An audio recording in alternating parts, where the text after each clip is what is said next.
नमस्कार, आपके साथ में रोहित कुमार, आप न्यूज फॉर नेशन पर। बिहार में अब पहले चरण की वोटिंग का दिन जो है अब गिने चुने दिन बच गए हैं और धुआंधार चुनावी प्रचार चल रहा है। लेकिन बिहार में अभी भी महागठबंधन में शामिल कई दलों की तरफ से उनके सीटों पर कौन कौन प्रत्याशी होंगे नामों का ऐलान नहीं हुआ है। इसमें आरजेडी सबसे बड़े भाई के तौर पर है, तो कांग्रेस ने भी फिलहाल सिर्फ 3 ही प्रत्याशी के नाम का ऐलान किया है और 6 सीटों पर उनके प्रत्याशी कौन होंगे इसके भी नाम का ऐलान नहीं किया गया है। तो दूसरी तरफ अभी हाल ही में शामिल हुए मुकेश सहनी जो लगातार तेजस्वी यादव के साथ हर मंच पर नजर आ रहे हैं। मुकेश सहनी के हिस्से में आई यानी कि उनकी पार्टी वीआईपी को दी गई कुल 3 सीटें जो हैं, उन 3 सीटों पर भी जो है अब तक प्रत्याशी के नाम का ऐलान नहीं हुआ है। ये सीटें गोपालगंज, झंझारपुर और मोतिहारी की हैं। बड़ी बात यह है कि इन सीटों से चुनाव लड़ेगा कौन, यहाँ पे जो चुनाव होने हैं या फिर जो पहले चरण के बाद दूसरे तीसरे चरण से लेकर 7वें चरण तक के जो चुनाव होने हैं उसमें से कई ऐसी सीटें हैं जिसमें से तीसरे से लेकर के बाकी के 7वें चरण तक में प्रत्याशी के नामों का ऐलान नहीं हुआ है। देरी क्या कुछ हो रही है और इसमें इस बार कौन कौन संभावित प्रत्याशी या उम्मीदवार हो सकते हैं जो कि चुनाव लड़ने जा रहे हैं, इन तमाम चीज़ों पर विस्तार से बात करेंगे। मुकेश सहनी की वीआईपी पार्टी की बात करें। जब से उसका गठन हुआ उसके बाद वो महागठबंधन का हिस्सा थी, बीच के कुछ वक्त वो एनडीए का हिस्सा रही, बाद में मंत्री बनी बिहार सरकार में। उसके बाद उनके विधायकों को तोड़ लिया गया तो मुकेश सहनी जो है बाहर निकाल के फेंक दिए गए। लेकिन मुकेश सहनी चुप नहीं रहे, उन्होंने अपनी पार्टी का विस्तार जारी रखा, संगठन को मजबूती दी, लोगों को शपथ दिलवा करके अपनी पार्टी से जोड़ा। बिहार के कई उपचुनाव में मुकेश सहनी ने जो है अपनी ताकत दिखाई है और यही वजह है कि तेजस्वी यादव मुकेश सहनी को लेकर के बिहार में हेलीकॉप्टर से खूब घूम रहे हैं। पिछले 4 दिनों में 4 सभाएं हो चुकी हैं और इन 4 सभाओं में मुकेश सहनी हर मंच पर साथ हैं।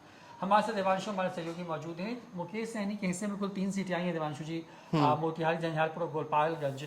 अगर इन सीटों की बात करें तो मतलब प्रत्याशी का नाम का ऐलान क्यों नहीं हो रहा और अगर सब कुछ तय है तो वो कौन से संभावित उम्मीदवार हैं जो कि इस बार वीआईपी पार्टी से किस्मत आजमाने जा रहे हैं? रोहित, हम इस वीडियो में विस्तार से बताएंगे कौन कौन से उम्मीदवार जो हैं वो वीआईपी पार्टी के हो सकते हैं। मोतिहारी से, झंझारपुर से और गोपालगंज जो कि एससी सीट है हम बताएंगे। लेकिन उससे पहले ये जान लीजिए कि जब से महागठबंधन में मुकेश सहनी आए हैं ऐसा लग रहा है कि तेजस्वी यादव के लिए मुकेश सहनी सबसे ज़्यादा ज़रूरत जो है वो मुकेश सहनी की ही है। लगातार उनके साथ जो है वो दौरा पर दौरा कर रहे हैं। लेफ्ट पार्टी के नेता हों चाहे कांग्रेस के नेता हों, कहीं आसपास जो है वो दिखाई नहीं दे रहे। आज उनका गया का दौरा था और कल फिर एक बार जो है वो मुकेश सहनी के साथ तेजस्वी यादव नजर आएंगे। 2 युवा नेताओं की जो है वो कार्यक्रम लगातार महागठबंधन की तरफ से जो है वो लग रहा है। कल जमुई में होंगे, कल औरंगाबाद में होंगे और कल एक बार फिर से लगातार 3 दिन जो है वो गया दौरे पर जो है वो तेजस्वी यादव जो है वो जा रहे हैं। तेजस्वी यादव के साथ हर वक्त जो है वो चुनावी कैंपेन के दौरान मुकेश सहनी जो है वो नजर आ रहे हैं।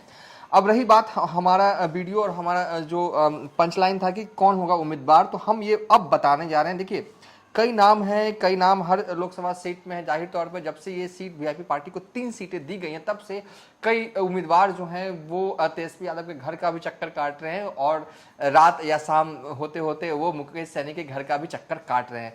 कई लोगों को उम्मीद है और कई लोग जो हैं वो उस रेस में हैं हर लोकसभा क्षेत्र को। तो लेकिन आज हम लगभग ये मानिए कि ये फाइनल नाम हम आपको बता रहे हैं। हालांकि सीटों का अनाउंसमेंट अभी नहीं हुआ है और कहा जा रहा है कि 2 से 3 दिन में जो है वो सीटों का ऐलान हो जाएगा कौन से उम्मीदवार जो हैं लड़ेंगे। आखिर देरी क्यों हो रही है? दरअसल में देरी इसलिए हो रही है कि लगातार मुकेश सहनी और तेजस्वी यादव जो हैं वो फर्स्ट फेज के चुनावी प्रचार में कैंपेन में बिजी हैं और जहां जो सीटें मिली है मोतिहारी, झंझारपुर और गोपालगंज जो कि वीआईपी के हिस्से में ये सीटें आई हैं, वहां पर चुनाव जो है वहां पर अभी थोड़ा वक्त है। देखिए, जैसे कि झंझारपुर में ही देख लीजिए 3rd फेज में यहाँ पर चुनाव होना है यानी कि 7 मई को चुनाव होना है और बाकी बचे मोतिहारी जिसे पूर्वी चंपारण मौजूदा वक्त में हम कहते हैं और गोपालगंज सीट, यहाँ पर जो चुनाव है देखिए पूर्वी चंपारण में और गोपालगंज में 25 मई को चुनाव हुआ। तो वक्त है, इसलिए अच्छे उम्मीदवार, जिताऊ उम्मीदवार की खोज हो रही है और जो रेस में सबसे आगे आ रहे हैं वो नाम का हम खुलासा करेंगे। तो चलिए सबसे पहले चलते हैं पूर्वी चंपारण। पूर्वी चंपारण में एनडीए की तरफ से उम्मीदवार हैं राधा मोहन सिंह, फायर ब्रांड नेता हैं और राधा मोहन सिंह जो है वो 6 दफा जो है वो सांसद रह चुके हैं और 7वीं बार सांसद अब बनेंगे अगर इस बार पूर्वी चंपारण से फिर से वो जीत जाते हैं। और इस बार जो हमारे पास जो जानकारी आ रही है पूर्वी चंपारण को लेकर वो थोड़ा कॉम्प्लेक्स है। कॉम्प्लेक्स इस माने में है कि कई लोग जो हैं वो पूर्वी चंपारण के रेस में है। एक तो देवा गुप्ता है, दूसरा आलोक शर्मा है, गप्पू राय है जिनकी पत्नी जिला परिषद में है, और राजेश कुशवाहा है। ये 4 नाम जो हैं वो रेस में है। अब मुकेश सहनी को ये तय करना है कि वो इन 4 नामों में से किसे तय करेंगे। एक नाम तो खैर अखिलेश सिंह भी चाहते हैं कि उनके बेटे आकाश सिंह जो है वो चुनाव लड़े, और 2019 में वो चुनाव लड़ भी चुके हैं। तब उपेंद्र कुशवाहा की पार्टी हुआ करती थी RLSP, उस पार्टी के टिकट पर आकाश सिंह ने चुनाव लड़ा था। लेकिन हमारे जो सूत्र बता रहे हैं लगभग फाइनल था, अखिलेश सिंह ये मन बना चुके हैं। लेकिन जो हमारे पास जानकारी मिली है, शायद लालू ने कह रखा है कि टिकट जो है वो अखिलेश सिंह के बेटे को ना मिले। कोई इंटरनल बातें होंगी, लेकिन ये टिकट जो है चाहते थे अखिलेश सिंह की उनके बेटे को मिले, लेकिन अब वो मिलेगा नहीं शायद, ऐसा जो हमारे सूत्र बता रहे हैं। 4 नाम जो हैं फिलहाल मोतिहारी के लिए चल रहे हैं। देवा गुप्ता का आलोक शर्मा जो कि पेशे से वकील है, गप्पू राय का चल रहा है, और राजेश कुशवाहा का चल रहा है। इन्हीं 4 नामों में से एक होंगे जो कि VIP पार्टी के उम्मीदवार होंगे। हम कल दोपहर तक ये आपको खुलासा कर देंगे पूर्ण रूप से कौन उम्मीदवार होने। लेकिन अगली सीट जिसका हम जिक्र कर रहे हैं, जिसका हम तस्करा करेंगे, उस पर फुल एंड फाइनल हम आपको नाम ही बता देते। चलिए झंझारपुर की बात करें। कई लोग रेस में थे, ठीक है, लेकिन फाइनल हो गया है कि कौन लड़ेगा झंझारपुर लोकसभा क्षेत्र से चुनाव।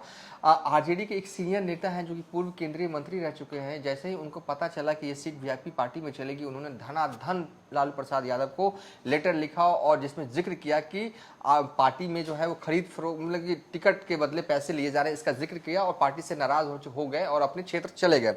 ठीक है, वो रेस में थे जब तक ये सीट जो है वो VIP पार्टी को नहीं दी गई। और जिस तरीके का लेटर उन्होंने लिखा, उसके बाद तो ये संभव ही नहीं था कि कोई भी नेता उनको टिकट देता। 2 नाम थे, ये फाइनल हो गया। देखिए, एक नाम थे दिलीप भंडारी का, दूसरा नाम था गुलाब यादव का। एक तो नाम था कि मुकेश सहनी का, लेकिन जब से उन्होंने ऐलान कर दिया कुछ चीज से लड़ेंगे नहीं, तो एक नाम तो कट गया। अब बचा 2 नाम, दिलीप भंडारी या गुलाब यादव। यहां पर जो हमारे सूत्र बता रहे हैं कि गुलाब यादव का नाम जो है वो फाइनल हो चुका है, और गुलाब यादव जी हैं वही लड़ेंगे झंझारपुर लोकसभा क्षेत्र से VIP पार्टी के टिकट पर चुनाव। और गुलाब यादव जो कि है पुराने नेता रहे हैं RJD के, लेकिन कोटे में चला गया सीट VIP के, तो चलिए VIP के टिकट पर वो चुनाव लड़ेंगे। उनकी पत्नी MLC भी हैं, और फेसबुक प्रोफाइल का हम आपको स्क्रीनशॉट भी दिखा रहे हैं स्क्रीन पर, जहां पर गुलाब यादव ने बाकायदा खुद को ऐलान भी कर दिया। ये उनकी ऑफिशियल फेसबुक पेज है, जहां पर उन्होंने ऐलान किया रोहित कि इंडिया महागठबंधन की तरफ से झंझारपुर लोकसभा क्षेत्र से वो उम्मीदवार हैं। बजाप्ता ऐलान, हाँ, गुलाब यादव ने बजाप्ता अपने फेसबुक प्रोफाइल के जरिए ऐलान भी कर दिया। और हमारे जो सोर्सेज बता रहे हैं, जो हमने फ़ोन किया, पता करने की कोशिश किया, हमने झंझारपुर में जब पता करने की कोशिश की, कई लोगों से बातचीत हुई है, तो वहाँ हमें पता चला कि गुलाब यादव को जो है वो टिकट भी मिल चुका है। ऐसा गुलाब यादव जो है वो कई अपने समर्थकों को कह भी रहे हैं। और बजाप्ता जब फेसबुक प्रोफाइल पर ही ऐलान कर दिया गया है, तो आप समझ सकते हैं कि गुलाब यादव भी संभावित उम्मीदवार होंगे, यानी कि प्रबल दावेदार हैं VIP पार्टी से। अब चलिए गोपालगंज SC सीट है, काफ़ी माथा पच्ची हुई यहाँ पर मुकेश सहनी को कि आखिर किसे चुनाव लड़ाया जाए। 3-4 नाम जो हैं वो रेस में थे, सुदामा मांझी, डॉक्टर सुनील रंजन और अनिल कुमार, पूर्व सांसद गोपालगंज के रह चुके हैं, रविदास समाज से आते हैं, और मौजूदा JDU के शिक्षा मंत्री हैं JDU कोटे से सुनील कुमार, उनके भाई हैं। और इनके जो पिता हैं अनिल कुमार के, वो चंद्रिका नाम संविधान सभा के सदस्य रह चुके हैं, यानी कि पुराना ताल्लुकात सियासत से, मतलब कि बरसों तक आज़ादी के वक्त के बाद से ही सियासत से जुड़े हुए इनका पूरा परिवार रहा है। और जो हमारे सोर्सेज बता रहे हैं कि अनिल कुमार जो हैं, जो पूर्व सांसद हैं, वो VIP पार्टी के संभावित उम्मीदवार हो सकते हैं। प्रबल संभावना है, सूत्र बता रहे हैं कि संभावना जो है वो ज़्यादा जो है इन्हीं की है। अभी हालांकि ऑफिशियल अनाउंसमेंट नहीं हुआ रोहित जी, कुछ भी हो सकता है। देखिए, जब नाम कई चल रहे हों तो आखिरी वक्त में भी कई बार होता है ना कि नेता मन बनाए कि इन्हें टिकट देना, लेकिन आखिरी वक्त में कुछ ऐसा हो जाए तो कुछ कहा नहीं जा सकता, कोई नाम चेंज करना पड़े। लेकिन अभी तक के हिसाब से, आज की तारीख के हिसाब से, गोपालगंज से अनिल कुमार पूर्व सांसद जो हैं वो चुनाव लड़ेंगे और ज्यादा संभावना, ठीक है। जब हमने वीडियो की शुरुआत में मोतिहारी का जिक्र किया तो मोतिहारी में हमने कई नाम दिए, देवा गुप्ता का नाम दिया, आलोक शर्मा का नाम दिया, गप्पू राय का नाम दिया, राजेश कुशवाहा का नाम दिया। और इसी बीच एक और खबर जब हम वीडियो बना रहे हैं तब आ गया कि पप्पू द्विवेदी है, उनका भी जो है वो नाम चल रहा है और सबसे आगे वो है। तो हो सकता है कि पप्पू साहब को टिकट जो है वो मोतिहारी से मिल जाए। तो मोतिहारी में अभी क्लियर नहीं हुआ है, कई लोग हैं मोतिहारी से टिकट पाने के लिए जो है वो 10 सर्कुलर रोड यानी कि तेजस्वी और लालू यादव के घर का चक्कर काट रहे हैं, मिल रहे हैं। और यहाँ तक कि वीआईपी पार्टी के सर्वे सर्वा मुकेश सहनी से भी मुलाकात हो चुकी है। वक्त है, क्योंकि चुनाव में अभी वक्त है, इसलिए वक्त ले भी रहे हैं, क्योंकि जिताऊ उम्मीदवार की खोज बहुत ज़रूरी हो जाती है। 3 सीटें मिले, बहरहाल मोतिहारी, झंझारपुर, गोपालगंज। आप कंक्लूड करेंगे रोहित जी यहाँ पर कि मोतिहारी में देखिए 2 वोटर बहुत फैक्टर होते हैं, बनिया या भूमियार। और इस बार देखिए कौन होगा उम्मीदवार अगर मोतिहारी से, तो बड़ा दिलचस्प है। देखना होगा कि किसे मुकेश सहनी उम्मीदवार बनाते हैं, बनिया समाज से बनाते हैं कि या फिर भूमियार समाज से जो है वो बनाते हैं। हाँ, क्योंकि 3-4 नाम अब भी रेस में हैं और पप्पू जो द्विवेदी हैं उनका नाम जो है वो नंबर 1 पे चल रहा है। जब मैं वीडियो बना रहा हूँ तो रेस में जो है वो नंबर 1 पे उनका नाम जो है वो चलता हुआ दिख रहा है।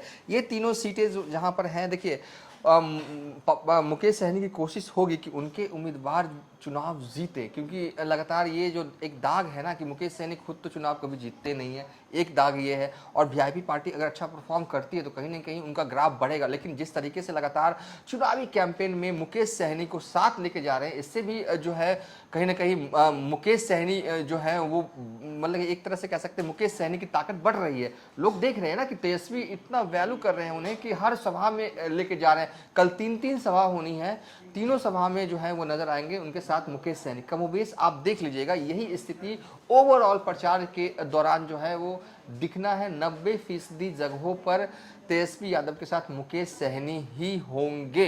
हालांकि अखिलेश सिंह, कांग्रेस का कोई भी नुमाइंदा नजर नहीं आता है, लेफ्ट पार्टी के भी नुमाइंदा नजर नहीं आता है। ऐसा लग रहा है कि दोनों पार्टी के नेता इंतजार कर रहे हैं कि कब तेजस्वी यादव हमें बुलाएंगे, हम भी चलेंगे प्रचार में। हालांकि अभी तक वो तारीख नहीं आई है। कल तक का प्रोग्राम लगा, चुनावी कैंपेन में प्रोग्राम जो है वो ज़्यादा दिन पहले का लगता नहीं है, एक दिन के बाद ही तय होता। कल दोपहर तक तय होगा कि परसों कहाँ कार्यक्रम लगना है। तो अब तक के हिसाब से फिर मुकेश सहनी के साथ दिखेंगे। हमने इस वीडियो में रोहित जी 3 सीटों पर जो प्रबल संभावना है वीआईपी पार्टी के टिकट पर चुनाव लड़ेंगे वो नाम हमने बताया। और हाँ, ये तय मानिए कि इन्हीं नामों में से एक कोई होगा। इस जो हमने संभावित बताया उससे आगे और कोई जाने वाला नहीं है। ये नाम एक बार फिर से मैं रिपीट कर देता हूँ। मोतिहारी से पप्पू द्विवेदी का नाम चल रहा है, देवा गुप्ता का चल रहा है, आलोक शर्मा का चल रहा है, गप्पू राय का चल रहा है और राजेश कुशवाहा का नाम जो है वो चल रहा है। झंझारपुर क्लियर है, गुलाब यादव चुनाव लड़ेंगे, बजाता फेसबुक प्रोफाइल पर उन्होंने ऐलान भी कर दिया। गोपालगंज से नंबर 1 पर चल रहे हैं अनिल कुमार जो कि पूर्व सांसद हैं। हालांकि और भी नाम है, सुदामा मांझी का भी नाम चल रहा है, डॉक्टर सुनील रंजन का भी नाम चल रहा है। तीनों सीट पर चलिए, अब हम जाते जाते थोड़ा जातीय समीकरण भी अब बता देते हैं। झंझारपुर कभी बिहार के पूर्व मुख्यमंत्री जो है मिश्र का गढ़ रहा है, 7 बार एमएलए रहे, 1 दफा सांसद भी इस सीट से रहे और उन्हीं के परिवार के दामाद गौरी शंकर राजहंस 1984 में जो है वो यहाँ से सांसद जो हैं वो रहे हैं। हमने एक वीडियो जो है वो पहले भी बनाया था, हमारे दर्शक अगर को याद अगर हो तो हमने उस वक्त भी कहा था कि 3 नाम बताया था, एक तो मुकेश सहनी, एक राजीव मिश्रा, एक गुलाब यादव, ठीक है। तो हमने कहा कि उस वक्त भी कहा था कि अगर मुकेश सहनी चुनाव लड़ते हैं तो ये सीट से चुनाव लड़ेंगे, ये सबसे मुफीद सीट है, ठीक है। और हमने तब भी ये नाम दिया था कि गुलाब यादव अगर यहाँ से लड़ते हैं तो प्रबल संभावना है, और आज ये लगभग तय हो गया। यहाँ पे जातीय समीकरण की बात कर ले, मुस्लिम 2.5 लाख है, ब्राह्मण जो है वो 2.25 लाख है और यादव भी जो है उतनी की आबादी यानी कि 2.25 लाख है। और ये M/, जो साथ रहता है आरजेडी के, अगर ये 2 लाख मिल जाता है ना तो करीब 4 लाख वोट हो जाता है। उसमें भी अगर निषाद समाज का वोट जो कहा जाता है कि 1.25 लाख से 1.5 लाख यहाँ इस क्षेत्र में है, वो मिल जाए तो एक जीत की विनिंग वाली कॉम्बिनेशन हो जाता है। तो चलिए अब पूर्वी चंपारण पे भी चलते हैं। पूर्वी चंपारण में बैस समाज का वोट जो है वो 3.5 लाख है, मल्ला का 1.25 लाख के करीब माना जाता है। ये जो हम फिगर दे रहे हैं एक्चुअल में ये फिगर जो है वो लमसम वाला फिगर है, कुछ आगे पीछे हो सकता है, ठीक है। यादव जो है वहाँ 1.5 लाख माने जाते हैं, मुस्लिम जो है वो 1.5 लाख माने जाते हैं और ब्राह्मण 1.5 लाख, भूमिया 2.5 लाख। ये जाति पूर्वी चंपारण की जातीय समीकरण लमसम इसी के आसपास है, ठीक है। और अब चलते हैं गोपालगंज। गोपालगंज एससी सीट है बिहार में। आपको बता दें कि 6 लोकसभा सीटें जो हैं वो एससी के आती है, और इस बार 6 में से 3 लोकसभा सीट जो है वो चिराग पासवान की पार्टी लोजपा रामविलास को गई है। गोपालगंज में गंडक नदी बढ़ती है, और यहाँ पर सबसे मूल समस्या भी यही है, बाढ़ और कटाव की समस्या जो है वो यहाँ पर रहती है। तो गोपालगंज देखिए एक तरह से कह सकते हैं कि नेटिव प्लेस है लालू यादव का, नेटिव प्लेस है लालू यादव का। साधु यादव भी यहाँ से सांसद रहे हैं, 2014 में जनक राम यहाँ से सांसद रहे हैं पूर्व मंत्री भी बीजेपी के कोटे से रह चुके हैं बिहार में। 2019 में आलोक कुमार सुमन जो है वो यहाँ से रहे हैं। चलिए अब जातीय समीकरण देख लेते हैं क्या है। गोपालगंज में 2 लाख सहनी है, 2 लाख, हाँ करीब 3 लाख यादव वोट है, ब्राह्मण है 2.25 लाख, 1.5 लाख के आसपास राजपूत है। पासवान 80 से 90 हजार, मान लीजिए कि 1 लाख तक भी पासवान हो सकते हैं। 20 लाख मतदाता हैं, 6 विधानसभा हैं गोपालगंज लोकसभा क्षेत्र के अंदर, जिसमें मौजूदा वक्त में आरजेडी के 2 हैं, बीजेपी के 2 हैं और जेडीयू के 2 हैं। सोचिए सहनी वोटर 2, रोहित जी 3 लाख यादव वोटर और जोड़ लीजिए, और 5 लाख और मुस्लिम की संख्या हालांकि वहां पर कम है लेकिन है, ठीक है। तो ये सब जो है ना एम वाई के साथ जो एक और एम आ गया ना, डबल एम वाई जो बन गया ना मुकेश सहनी के आने की वजह से, मल्ला मुस्लिम और यादव, हाँ ये एक विनिंग कॉम्बिनेशन बना रहा है। लेकिन एनडीए के पास ताकत क्या है? एनडीए के पास मोदी का चेहरा है। उस चेहरे के सामने ना ये सारे कॉम्बिनेशन पिछले लोकसभा चुनाव में सब कुछ ध्वस्त हो चुके थे। जातीय समीकरण के घोड़े पर 2019 में भी तेजस्वी यादव सवार थे, लेकिन उस घोड़े जो है ना वो एकदम धड़ाम सा गिर गया। ऐसा गिरा कि एक भी सीट आरजेडी को नहीं आ पाई, और एक सीट जो उनके बड़े भाई तेज प्रताप यादव की वजह से मौजूदा वक्त में एक सांसद होता आरजेडी का जहानाबाद में, लेकिन उनके बड़े भाई तेज प्रताप यादव की वजह से वो सीट भी वो हार गया। तो जातीय समीकरण अपनी जगह है, मेरा मानना है, ठीक है। हम जो कैलकुलेट करके हमने आपको बताया इस वीडियो में, झंझारपुर बताया, पूर्वी चंपारण बताया और गोपालगंज बताया। जातीय समीकरण के हिसाब से अब भी यही लग रहा है कि हाँ भाई महागठबंधन वाले स्ट्रांग है, लेकिन जब मोदी का चेहरा जब काम करने लगता है ना, तो जातीय समीकरण का घोड़ा जो है ना वो धड़ाम हो जाता है। और बिल्कुल, और ये वो 3 लोकसभा की सीटें हैं जहां पर विधानसभा चुनाव साल 2020 में सबसे ज्यादा नुकसान जो है महागठबंधन को हुआ था। ये तमाम वैसे इलाके हैं जहां पर लगभग सीटों पर जो है इनकी हार हुई थी। और बड़ी बात यह है कि इस बार तेजस्वी यादव किसी चमत्कार की बात कह रहे हैं कि जब चुनावी नतीजे आएंगे तो वो नतीजे चौंकाने वाले होंगे। मुकेश सहनी का साथ भी शायद तेजस्वी यादव जिस तरीके से लेके उनको घूम रहे हैं, उसे यही बताने की कोशिश कर रहे हैं कि जो कॉम्बिनेशन बन गया है डबल एम और वाई का, वो कॉम्बिनेशन विनिंग कॉम्बिनेशन है। और अगर ये वोट में ट्रांसफर होता है तो कई सीटों पर लड़ाई तगड़ी हो सकती है और कुछ सीटों पर ये जीत भी सकते हैं, ऐसी संभावना बन रही है। तो मुकेश सहनी की 3 सीटें जो उनके हिस्से में आई हैं उनकी वीआईपी पार्टी को, उस पर कौन संभावित प्रत्याशी हो सकते हैं, इस पर हमने आपसे विस्तार से बात की। इन्हीं में से कोई एक नाम जो है जिसका ऐलान होगा। कुछ लोगों ने तो अपने प्रोफाइल्स पर इसका ऐलान कर दिया है पहले से कि हम चुनाव लड़ रहे हैं, तो दूसरी तरफ कुछ लोग हैं जो कि चुनावी मैदान में अंदर खाने की तैयारी कर रहे हैं और नाम के ऐलान होने का इंतजार कर रहे हैं। तेजस्वी यादव और मुकेश सहनी की जोड़ी लगातार बिहार में घूम करके माहौल बना रही है। बिहार में कुल 7 चरणों में 40 लोकसभा सीटों पर चुनाव होने, जहां पर 2019 के लोकसभा चुनाव में कांग्रेस को छोड़ करके बाकी महागठबंधन के तमाम दलों को 0 मिला था और एनडीए ने 39 सीटें जीतने में यहां पर कामयाबी हासिल की थी। प्रधानमंत्री नरेंद्र मोदी से लेकर के तमाम बड़े दिग्गज एनडीए के वो भी यहाँ पे कैंप कर रहे हैं, लगातार चुनावी सभाओं को संबोधित कर रहे हैं, माहौल अपने पक्ष में करने की कोशिश कर रहे हैं। तो दूसरी तरफ महागठबंधन भी डटकर मैदान में जो है इस लड़ाई को लड़ता नजर आ रहा है। फिलहाल इस खबर में इतना ही, दिखते हैं न्यूज़ फॉर नेशन। नमस्कार।